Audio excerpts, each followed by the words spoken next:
गलत लिखा है। माँ, सब लोग इतना क्यों लड़ते हैं? सब इतना इसलिए लड़ते हैं बेटा क्योंकि कि किसी को पूरा सच नहीं पता। पूरा सच? ये कौन बताएगा माँ? पूरा सच ये बताएगा बेटा। सच का प्रवाह, सरिता प्रवाह, बदलते भारत का बढ़ता अखबार। नमस्कार, मैं हूं राजेश श्रीवास्तव। जैसा कि आप सब जानते हैं कि आज गांधी जयंती है। गांधी वो थे जिन पर कुछ भी कह पाना या कुछ भी लिख पाना शायद शब्दों की कमी महसूस होने लगती है।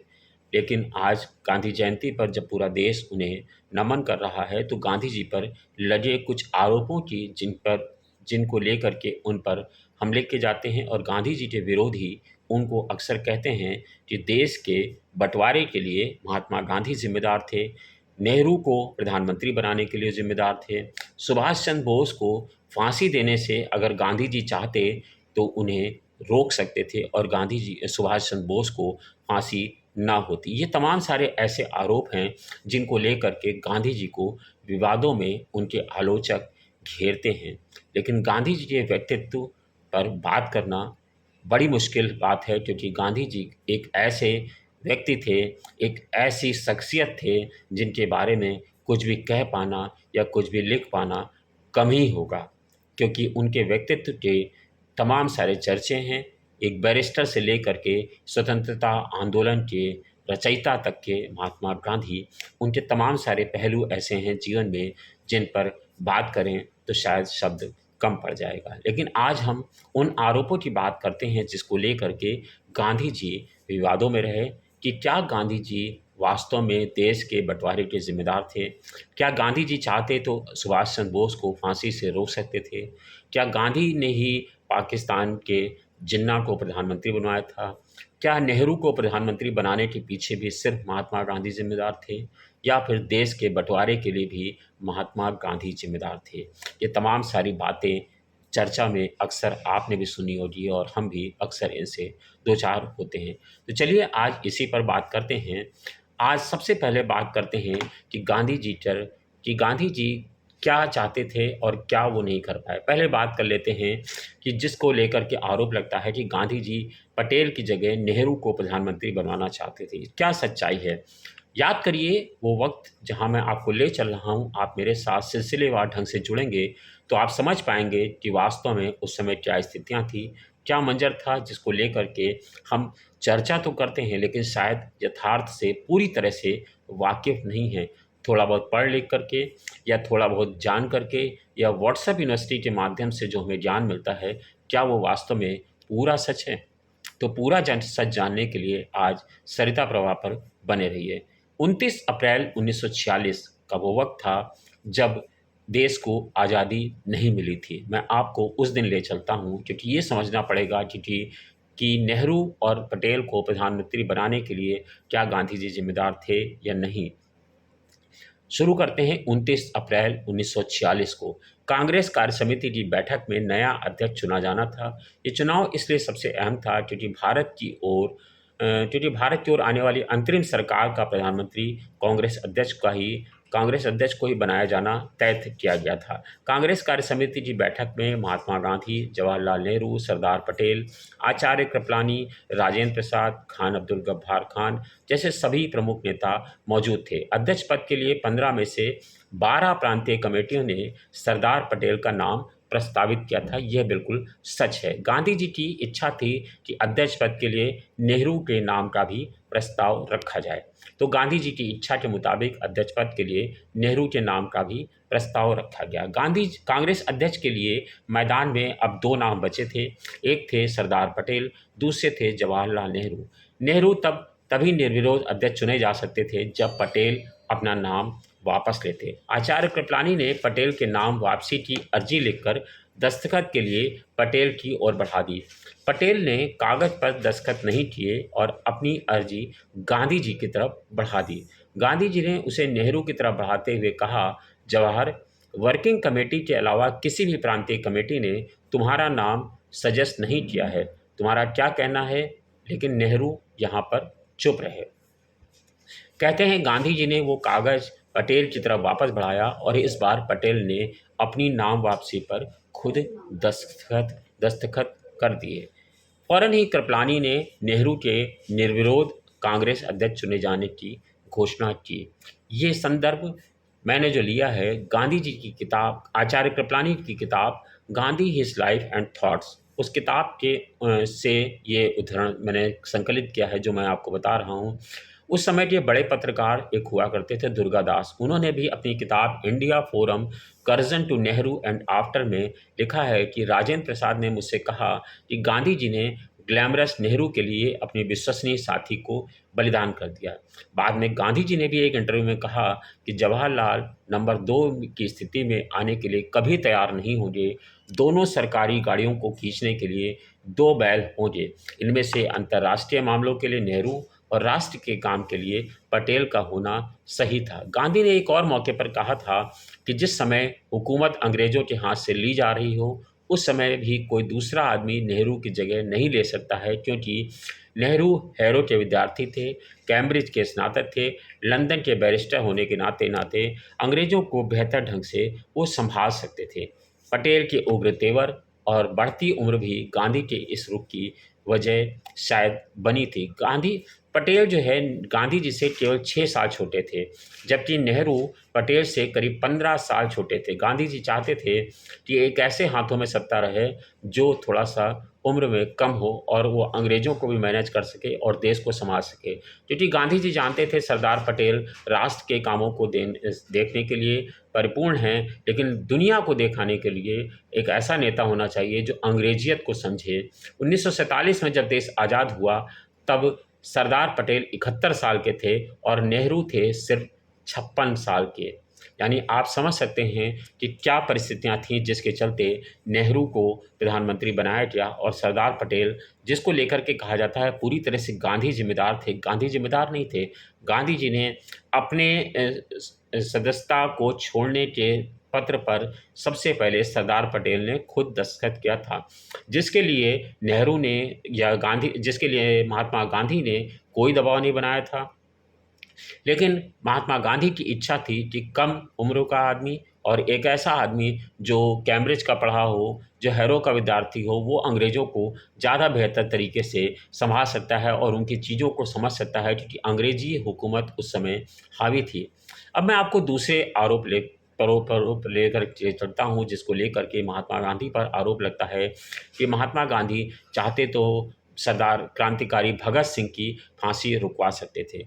क्या ये सच है या नहीं है, इसके लेकर के मैं आपको चलता हूँ 8 अप्रैल 1929। 8 अप्रैल 1929 को भगत सिंह ने अपने साथी बटुकेश्वर दास के साथ दिल्ली में केंद्रीय असेंबली पर 2 बम फेंके थे और मौके पर ही उन्होंने अपनी गिरफ्तारी दी थी। भगत सिंह का मकसद किसी को मारना नहीं था, वो पब्लिक सेफ्टी बिल और ट्रेड डिस्प्यूट एक्ट के विरोध में अपनी आज़ादी की आवाज़ को दुनिया में पहुंचाना चाहते थे। इसीलिए भगत सिंह, सुखदेव और राजगुरु को इसके लिए 7 अक्टूबर 1930 को फांसी की सज़ा सुनाई गई और तय तारीख से 1 दिन पहले यानी 23 मार्च 1931 को लाहौर जेल में इन लोगों को फांसी दे दी गई। फांसी से 17 दिन पहले यानी 5 मार्च 1931 को वायसराय लॉर्ड इरविन और महात्मा गांधी के बीच एक समझौता हुआ था, जिसे गांधी इरविन पैक्ट के नाम से जाना जाता है। समझौते की प्रमुख शर्तों में से हिंसा के आरोपियों को छोड़कर बाकी सभी राजनीतिक बंदियों को रिहा किया जाना प्रस्तावित था। इसके अलावा भारतीय सेना को समुद्र किनारे नमक बनाने का अधिकार, आंदोलन के दौरान इस्तीफा देने वालों की बहाली, आंदोलन के दौरान जब संपत्ति वापस की जाने जैसी बातें इसमें गांधी इरविन समझौते में शामिल की गई थी। इसके बदले में कांग्रेस ने सविनय अवज्ञा आंदोलन स्थगित कर दिया और दूसरे जो गोल में सम्मेलन हुआ था उसमें जाने को राजी हो गई। इतिहासकार एजीन नूरानी अपनी किताब the trial of Bhagat Singh के 14वें चैप्टर गांधी ट्रूथ में कहते हैं कि भगत सिंह का जीवन बचाने में गांधी ने आधे अधूरे प्रयास किए। भगत सिंह की मौत की सज़ा को उम्र कैद में बदलने के लिए उन्होंने वायसराय से जोरदार अपील नहीं की थी। लेकिन इतिहासकार और गांधी पर कई किताबें लिखने वाले अनिल नौरियाल भी कहना है कि गांधी ने भगत सिंह को फांसी की हुक्म की सज़ा को कम कराने के लिए तेज बहादुर सप्रू, एम.आर. जयकर और श्रीनिवास शास्त्री को वायसराय के पास भेजा था। यानी दोनों इतिहासकार अलग अलग चीज़ें बताते हैं। एक कहते हैं कि उन्होंने ज़बरदस्त प्रयास नहीं किया, दूसरा का कहना ये है कि उन्होंने तेज बहादुर सप्रू, एम.आर. जयकर और श्रीनिवास शास्त्री को लॉर्ड वायसराय के पास भेजा था कि इनकी फांसी को टाल दिया जाए या इसे उम्र कैद में बदल दिया जाए। अप्रैल 1930 से अप्रैल 1933 के बीच में ब्रिटिश सरकार में गृह सचिव रहे हॉबर्ट विलियम एंडरसन ने अपने संस्मरण में लिखा है कि भगत सिंह और उनके साथियों को बचाने के लिए गांधी के प्रयास ईमानदार थे और उन्हें काम चलाऊ कहना शांति के दूत का अपमान है। गांधी जी के मुताबिक जो गांधी जी का खुद का कहना था कि भगत सिंह और उनके साथियों के साथ बात करने का मौका मिला होता तो मैं उनसे कहता कि उनका चुना हुआ रास्ता गलत और असफल है। ईश्वर को साक्षी मानकर मैं ये सत्य जाहिर करना चाहता हूँ कि हिंसा के मार्ग पर चलकर स्वराज नहीं मिल सकता है, सिर्फ मुश्किलें मिल सकती हैं।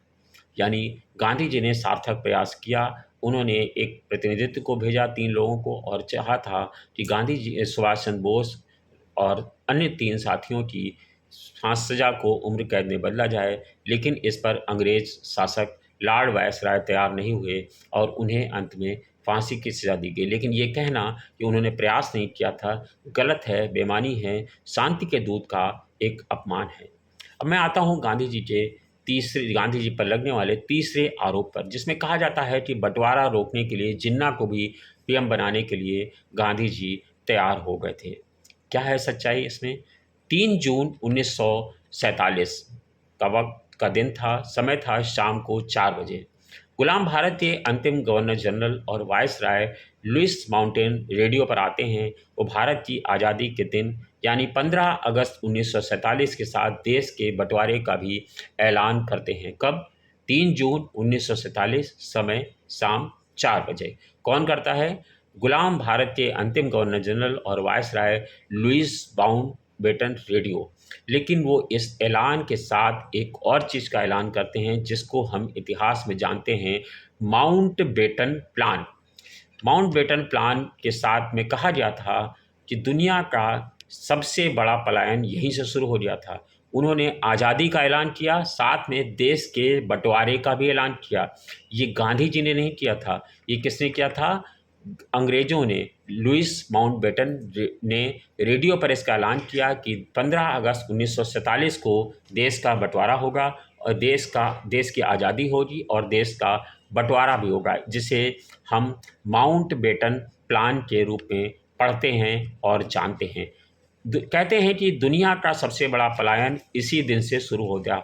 15 अगस्त 1947 से लेकर मार्च 1948, यानी तकरीबन 9 से 10 महीने का वक्त था, जिसमें 45 लाख हिंदू और सिखों को पाकिस्तान छोड़ना पड़ा। कितने? 45 लाख हिंदू और सिखों को पाकिस्तान छोड़ना पड़ा अगस्त 1947 से लेकर मार्च 1948 के बीच में। इसी तरह सरहद के उस पार से करीब 60 लाख मुस्लिम भारत छोड़कर पाकिस्तान चले गए। कुल मिलाकर कहें तो 1 करोड़ से ज़्यादा लोगों को अपना घर छोड़ना पड़ा। 45 लाख हिंदू और सिख पाकिस्तान छोड़ करके भारत आए और करीब 60 लाख मुस्लिम भारत छोड़ करके पाकिस्तान गए। इस दौरान इसमें कहीं भी गांधी जी नहीं आए थे। इस दौरान हुए दंगों और भुखमरी से करीब 10 लाख लोग मारे गए। कहा जाता है कि इस आपाधापी में, इस बंटवारे में 10 लाख लोगों की मौत हो गई। आज आज़ादी के 75 साल बाद भी यही सवाल पूछा जाता है कि ये भयावह बंटवारा क्यों हुआ? क्या महात्मा गांधी इसके लिए जिम्मेदार थे? कहते हैं कि ये तो भारत का बंटवारा 14 अगस्त 1947 को हुआ था, लेकिन इसकी शुरुआत बहुत पहले हो चुकी थी। 18 जुलाई 1947 को ब्रिटिश किंग ने भारत के बंटवारे की योजना को मंजूरी दे दी थी।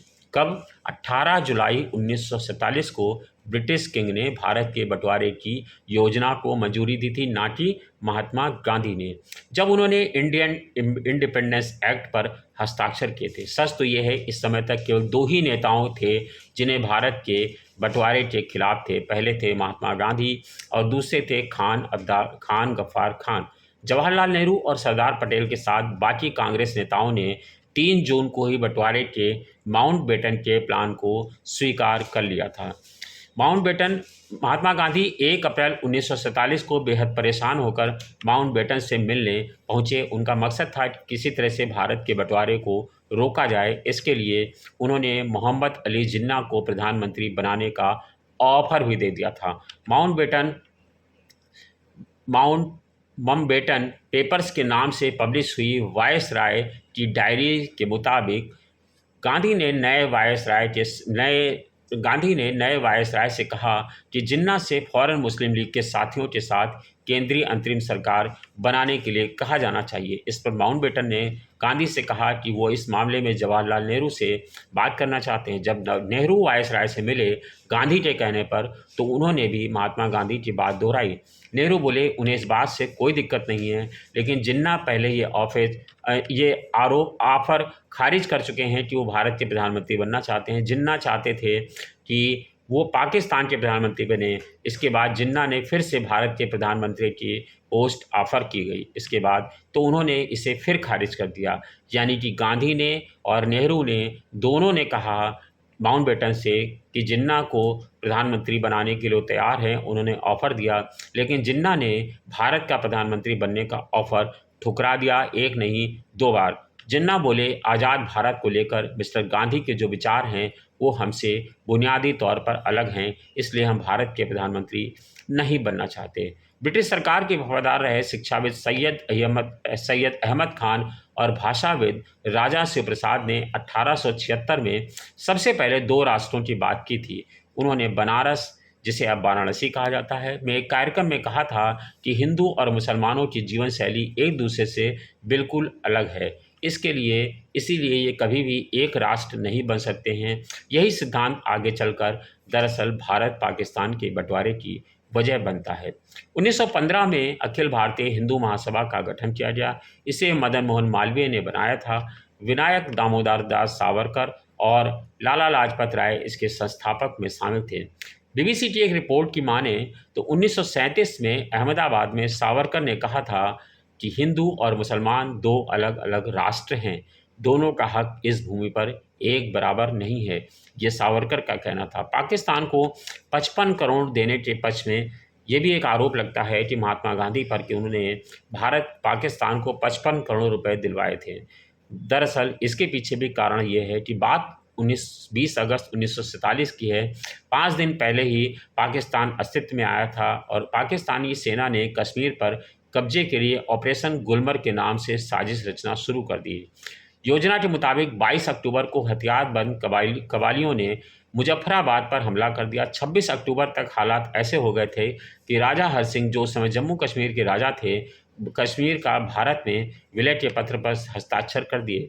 फौरन ही एयरलिफ्ट के जरिए कश्मीर पहुंची भारतीय सेना ने कबालियों के साथ पाकिस्तानी सेना को खदेड़ना शुरू कर दिया। इधर बंटवारे के दौरान ये तय हुआ था कि बड़ा देश होने के नाते भारत पाकिस्तान को 75 करोड़ रुपए देगा। भारत ने पाकिस्तान को 20 करोड़ रुपए की पहली किस्त दे दी थी। इस दौरान पाकिस्तान ने कश्मीर पर हमला कर दिया। भारत में सरकार से लेकर सेना को इस बात का पता था कि अगर वो रुपए पाकिस्तान ने अगर बचे 55 करोड़ रुपए पाकिस्तान को दे दिए गए तो उसका इस्तेमाल भारत के खिलाफ युद्ध में होगा। नतीजतन भारत सरकार ने पाकिस्तान को दी जाने वाली दूसरी किस्त रोक दी थी। यानी कि जो 75 करोड़ रुपए देने तय होने थे, उसमें से 55 करोड़ रुपए जो बाकी रह गए थे दूसरी किस्त, वो भारत सरकार ने नहीं दी थी। तब लॉर्ड माउंटबेटन उस समय भारत के गवर्नर जनरल थे। उनका मानना था कि भारत को पाकिस्तान को उससे उनके हिस्से का पैसा दे देना चाहिए, क्योंकि दोनों देशों के बीच ये समझौता हुआ था। और महात्मा गांधी का मानना था कि भारत को समझौते के मुताबिक पाकिस्तान के हिस्से के पैसे देने चाहिए। ये भारत की नैतिक जिम्मेदारी है। कई लोगों का कहना है कि महात्मा गांधी ने इसके लिए अनशन किया। हालांकि अनशन की बात का कोई पुख्ता प्रमाण नहीं मिलता है।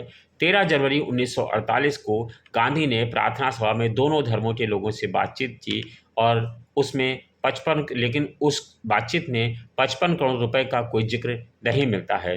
कहते हैं कि 15 अगस्त को एक पत्रकार से बातचीत में भी उन्होंने 55 करोड़ रुपए का जिक्र नहीं किया था। भारत सरकार की प्रेस विज्ञप्तियों में गांधी की ओर से पाकिस्तान को 55 करोड़ रुपए देने का कोई मांग का भी जिक्र नहीं मिलता है। 1953 में पाकिस्तान ने भारत से फिर से वो पैसे की मांग की, लेकिन तब कश्मीर के प्रधानमंत्री रहे बख्शी गुलाम मोहम्मद ने जवाब दिया कि पाकिस्तान के पास भारत की करीब 600 करोड़ रुपए की संपत्ति है, वो पहले उसका भुगतान करे, तब उसको पैसा दिया जाएगा। यानी कश्मीर के प्रधानमंत्री रहे बख्शी गुलाम मोहम्मद ने कहा कि पाकिस्तान के पास भारत की 600 करोड़ रुपए की संपत्ति है, वो पहले उसका भुगतान करे। इस पर पंजाब राज्य सरकार ने कहा कि पाकिस्तान को जो पानी मिलता है उसका करीब 100 करोड़ रुपए का बिल पाकिस्तान पर बकाया है। अगर उसे पाकिस्तान चुका देगा तो भारत पैसे देगा। भारत ने पाकिस्तान की संयुक्त राष्ट्र का सदस्य बनने पर लगी 4.5 लाख की फीस भी अदा की थी। यानी कि भारत ने ही पाकिस्तान के संयुक्त राष्ट्र का सदस्य बनने पर जो 4.5 लाख रुपए की फीस पड़ती है उसको अदा किया था। इन सभी वजहों से दोनों देशों के बीच इन 55 करोड़ रुपए का कभी देनदारी नहीं हुई, जिस पर गांधी जी पर आरोप लगता है कि गांधी जी ने 55 करोड़ रुपए दिलवाए थे, लेकिन वो 55 करोड़ रुपए आज तक पाकिस्तान के भारत ने नहीं दिए हैं। अब आते हैं एक नए आरोप पर कि दोबारा कांग्रेस अध्यक्ष बनने पर सुभाष चंद्र बोस की खिलाफत भी महात्मा गांधी ने की थी। आपको बताते हैं 1938 में हुए कांग्रेस के हरिपुरा अधिवेशन में सुभाष चंद्र बोस और को अध्यक्ष चुना गया था। उन्होंने अपनी ऊर्जा से सभी को हैरान कर दिया। हालांकि तब तक गांधी के साथ उनके मतभेद सामने आ लगे थे। सुभाष चंद्र बोस ने पत्नी एमिला शेंकल को पत्र लिखा कि जिसका जिक्र नेताजी के संपूर्ण वाङ्मय खंड 7 4 अप्रैल 1939 में ये कहा गया है कि नेताजी ने अपनी पत्नी से कहा कि ये संदेहजनक है कि मैं अगले साल फिर से पार्टी का अध्यक्ष बन पाऊँ। कुछ लोग गांधी जी पर दबाव डाल रहे हैं कि इस बार कोई मुसलमान अध्यक्ष बनना चाहिए। यही गांधी जी भी चाहते हैं, किंतु मेरी अब तक गांधी से कोई बात नहीं हुई है। इसी माहौल के दौरान 29 जनवरी 1939 को त्रिपुरा में कांग्रेस अध्यक्ष पद का चुनाव हुआ। इस पद के लिए महात्मा गांधी की पहली पसंद अबुल कलाम आज़ाद माने जा रहे थे। कलाम ने लेकिन इसके लिए मना कर दिया। कलाम के मना करने के बाद गांधी ने पट्टाभी सीतारमैया को उम्मीदवार बनाया। सुभाष चंद्र बोस को 1580 वोट मिले और सीतारमैया को मात्र 1377 वोट। गांधी जी और पटेल मिलकर के भी सुभाष चंद्र बोस को हरा नहीं पाए, जिसके बाद गांधी जी ने और पटेल ने दोनों ने कांग्रेस वर्किंग कमेटी से इस्तीफा दे दिया। इसके बाद कई और सदस्यों ने इस्तीफा छोड़ दिया। इसके बाद सुभाष चंद्र बोस के लिए अपने पद पर बने रहना बेहद मुश्किल हो गया था। अप्रैल 1939 में अखिल भारतीय कांग्रेस कार्य समिति की कैलकाटा बैठक में सुभाष चंद्र बोस ने इस्तीफा दिया। उनकी जगह डॉक्टर राजेंद्र प्रसाद ने ली। बोस ने कांग्रेस के अंदर ही अपनी फॉरवर्ड ब्लॉक सेना बनाई। भारतीय अनुसंधान परिषद के रिसर्च जर्नल इतिहास में जेपी मिश्रा लिखते हैं कि बोस के फॉरवर्ड ब्लॉक बनाने के बाद कांग्रेस हाईकमान राजनीतिक तौर पर बोस के प्रभाव को पूरी तरह से खत्म करने का मन बना चुका था। हालांकि सुभाष अभी बंगाल प्रदेश कांग्रेस कमेटी के अध्यक्ष थे, लेकिन जुलाई 1939 के उस पद पर भी हटाकर उन्हें 3 बरस के लिए किसी अन्य पद पर नॉमिनेट करने के लिए अयोग्य घोषित कर दिया था। तो ये सारे आरोप जो गांधी जी पर लगते हैं, जिसको लेकर के अभी भी उनके आलोचक उनको घेरते हैं, उस पर क्या सच्चाई थी वो मैंने पूरी तरह से आपको बताई। आप इस पर क्या राय रखते हैं, कमेंट्स बॉक्स में अपनी राय जरूर लिखिएगा, ताकि अगली बार हम आपकी राय को भी साझा कर सकें। धन्यवाद, शुक्रिया।